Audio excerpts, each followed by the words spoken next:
What's going on, y'all? Welcome back. My name is Tamika Collins, and this here is my YouTube channel. This is my second go round for this because I was interrupted because we have a flood warning till 7 o'clock. Oh my gosh, it's been raining like cats and dogs. Worse than cats and dogs. I thought we was having some mini tornadoes going on over here. So anyway, let me start back from the beginning. Let's recap because we recap. So we are in Judges, the sixth chapter now. But we read the fourth, and the fifth chapter. So in recap of the third chapter, there are nations that are left in Canaan because the Israelites failed to obey God all the way and drive them out. So he leaves some there to test their faith and their actions. I mean, the faith in I put faith in actions, but the word said faith and obedience. Okay, so we was on the same page because obedience is better than sacrifice, and we have to do something to be obedient. So it is an action. It's something that we got to do every day, all day. Lord have mercy, Jesus, all day. Okay, so Atheniah becomes Israel's first judge. Ehud becomes the second judge. And in chapter 4, Deborah, who was also a prophet, a woman, becomes the third judge. And I put she was well known and a just judge and a prophet, for even the soldiers in command wouldn't go or do anything unless it was okayed. And not only because it was okayed by someone that they trusted, but God trusted her. He put her in that position. So what he says goes. And she did what he said. Okay? And that's just that and it. We in chapter 6. Gideon becomes Israel's judge. The Israelites did evil in the Lord's sight, so the Lord handed them over to the Midianites for 7 years. The Midianites were so cruel that the Israelites made hiding places for themselves in the mountains, caves, and strongholds. Whenever the Israelites planted their crops, martyrs from Midian, Amalek, and the people of the east would attack Israel, camping in the land and destroying crops as far away as Gaza. They left the Israelites with nothing to eat, taking all the sheep, goats, cattle, and donkeys. These enemies, the enemy hordes, coming with their livestock tents, were as thick as locusts. They arrived in droves of camels too numerous to count, and they stayed until the land was stripped bare. Just taking everything, just ugh. So Israel was reduced to starvation by the Midianites. Then the Israelites cried out to the Lord for help. And he's always there when you need him. When they cried out to the Lord because of Midian, the Lord sent a prophet to the Israelites, and he said, "This is what the Lord, the God of Israel, says. I brought you up out of slavery in Egypt. I rescued you from the Egyptians, from all who oppressed you. I drove out your enemies and gave you their land. I told you, I am the Lord your God. You must not worship the gods of the Amorites in those lands in which you live in now. But you have not listened to me. And are we even listening now? Nope.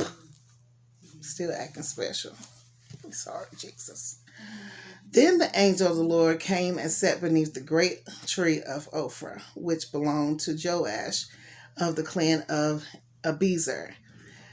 Gideon, son of Joash, was threshing wheat at the bottom of the winepress to hide the grain from the Midianites. The angel of the Lord appeared to him and said, "Mighty hero, the Lord is with you." "Sir," Gideon replied, "if the Lord is with us, why has all this happened to us?" We say that, don't we? If he with me, why is all this happening? The Lord brought us out of Egypt, but now the Lord has abandoned us and handed us over to the Midianites. And for why? Because we ain't obeying. We're not doing his will. That's why. We answer our own questions sometimes.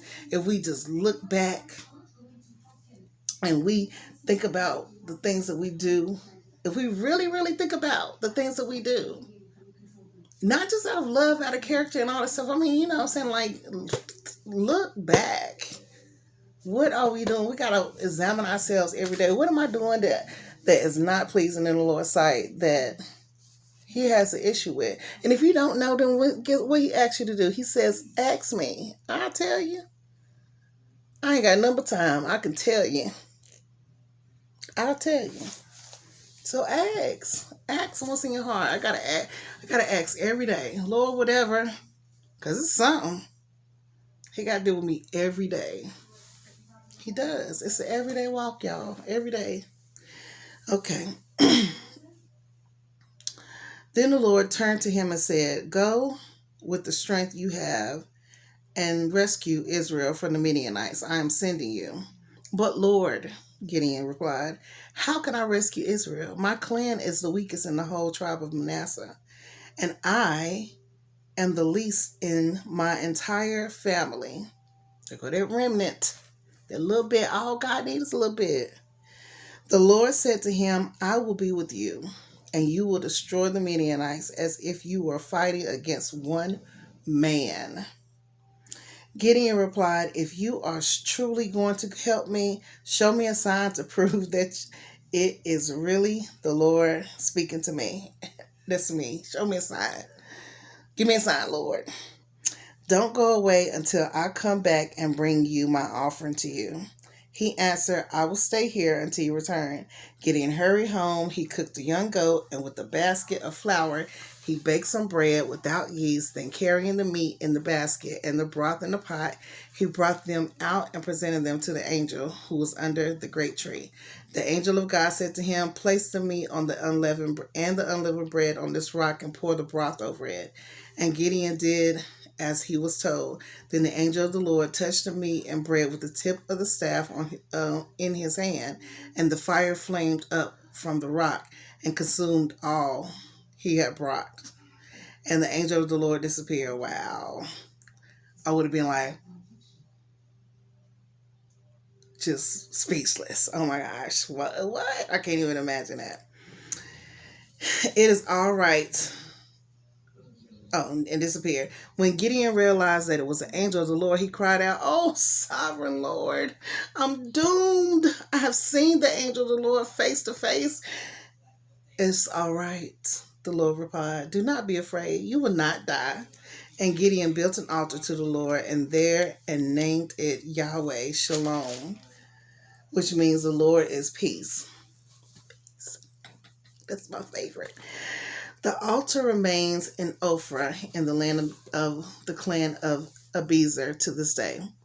That night the Lord said to Gideon, take the second bull from your father's herd, the one that is 7 years old, pull down your father's altar to Baal, and cut down the Asherah pole standing beside it. Then build an altar to the Lord your God here on the hilltop sanctuary, line the stones carefully. Sacrifice the bull as a burnt offering on the altar, using as fuel the wood of the Asherah pole you cut down. Use it. So Gideon took 10 of his servants and did as the Lord had commanded. But he did it at night because he was afraid of the other members of his father's household and the people of the town. Early the next morning, as the people of the town began to stir, someone discovered that the altar of Baal had been broken down and that the Asherah pole beside it had been cut down. In their place, a new altar had been built, and on it were the remains of the bull that had been sacrificed. The people said to each other, who did this? Who did it? And after asking around and making a careful search, they learned that it was Gideon, the son of Joash. Bring out your son, the men of the town demanded of Joash. He must die for destroying the altar of Baal and for cutting down the Asherah pole. But Joash shouted to the mob that confronted him, why are you defending Baal? Why you argue his case? Whoever pleads his case will be put to death by morning. If Baal truly is God, let him defend himself and destroy the one who broke down his altar.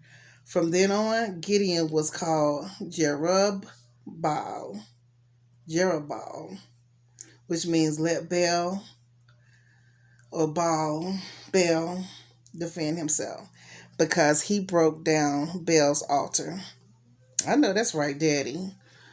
Let him defend himself. Y'all can kill my child. Gideon asked for a sign, for another sign. Here you go, for another sign. Verse 33. Soon afterward, the armies of Midian, Amalek, and the people of the east formed an alliance against Israel and crossed the Jordan, camping in the valley of Jezreel. Then the Spirit of the Lord clothed Gideon with his power. He blew a ram's horn as a call to arms, and the men of the clan of Abiezer came to him. He also sent messengers throughout Manasseh, Asher, Zebulun, and Naphtali, summoning their warriors, and all of them responded. Then Gideon said to God, "If you are truly going to use me to rescue Israel, as you promised, prove it to me in this way. I will put a wool fleece on the threshing floor tonight. If the fleece is wet with dew in the morning, but the ground is dry, then I will know that you are going to help me rescue Israel as you have promised." And that is just what happened. When Gideon woke up the next morning, he squeezed the fleece and wrung out a whole bowl full of water. Then Gideon said to God, "Please don't be angry with me, but let me make one more request. One more. Let me use the fleece for one more test. This time, let the fleece remain dry while the ground around it is wet with dew." So that night, God did as Gideon asked. So I say, ask. The Lord said, ask, right? The fleece was dry in the morning, but the ground was covered with dew. Chapter 7, Gideon defeats the Midianites. So Jerubbaal, that is Gideon, and his army got up early and went as far as the spring of Harod. The armies of Midian were camped north of them in the valley near the hill of Moreh. The Lord said to Gideon, "You have too many warriors with you. If I let you fight the Midianites, the Israelites will boast to me that they saved themselves by their own strength. Therefore, tell the people, whoever is timid or afraid may leave this mountain and go home." So 22,000 of them went home, leaving only 10,000 who were willing to fight. But the Lord told Midian, "There are still too many. He still got too many. Bring them down to the spring, and I will test them to determine who will go with you and who will not." When Gideon took his warriors down to the water, the Lord told him, "Divide the 2 men into groups. In one group, put all those who cup water in their hands and lap it with their tongues like dogs. And then in the other group, put all those who kneel down and drink the water with their mouths in the stream. Only 300 of the men drank from their hands. All the other ones got down on their knees and drank with their mouths in the stream." The Lord said to Gideon, "With these 300 men, I will rescue you and give you victory over the Midianites. Send all the other ones home." Bye-bye. Toodles. So Gideon collected the provisions and ram's horn of the other warriors and sent them home, but he kept 300 men with him. The Midianite camp was in the valley just below Gideon. That night the Lord said, "Get up, go down to the Midianite camp, for I have given you victory over them. But if you are afraid to attack, go down to the camp with your servant Purah. Listen to what the Midianites are saying, and you will be greatly encouraged. Then you will be eager to attack." So Gideon took Purah and went down to the edge of the enemy camp. The armies of the Midian, Amalek, and the people of the east were settled in the valley like a swarm of locusts. Their camels were like grains of sand on the seashore, too many to count. Gideon crept up just as a man was telling his companion about a dream. The man said, "I had this dream, and in my dream a loaf of barley bread came tumbling down into the Midianite camp. It hit a tent, turned it over, and knocked it flat." His companion answered, "Your dream can only mean one thing. God has given Gideon, son of Joash, the Israelite, victory over Midian and all his allies." When Gideon heard the dream and its interpretation, he bowed in worship before the Lord.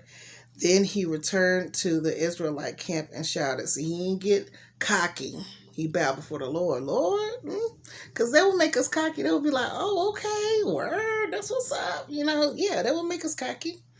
Then he returned to the Israelite camp and shouted, get up, for the Lord has given us victory over the Midianite hordes. He divided the 300 men into 3 groups and gave each man a ram's horn and a clay jar with a torch in it.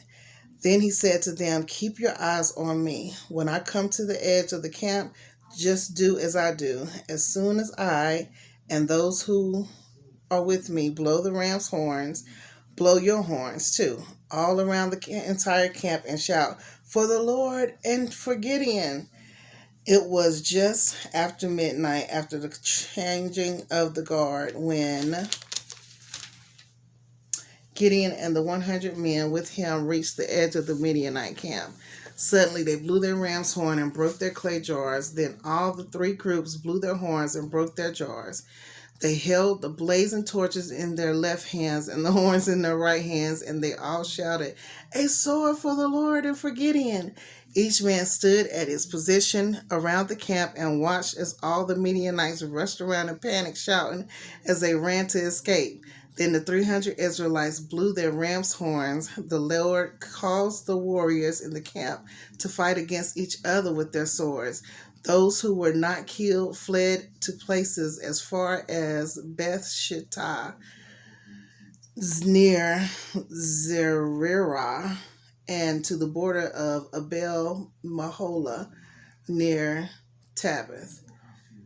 Then Gideon sent for the warriors of Naphtali, Asher, and Manasseh, who joined in chasing the army of Midian. Gideon also sent messengers throughout the hill country of Ephraim, saying, come down to attack the Midianites. Cut them off at the shallow crossings of the Jordan River at Beth Barah. So all the men of Ephraim did as they were told. They captured Oreb and Zeb, the 2 Midianite commanders, killing Oreb at the rock of Oreb and Zeb at the winepress of Zeb. And they continued to chase the Midianites. Afterward, the Israelites brought the heads of Oreb and Zeb to Gideon, who was by the Jordan River.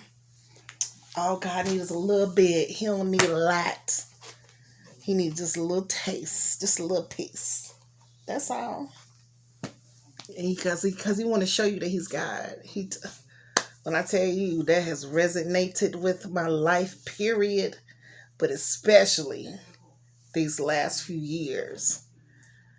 All he needs is a little bit, and he shows up and shows out.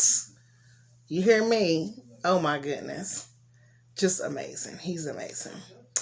I hope you have a wonderful morning, afternoon, evening, nighttime, midnight hour.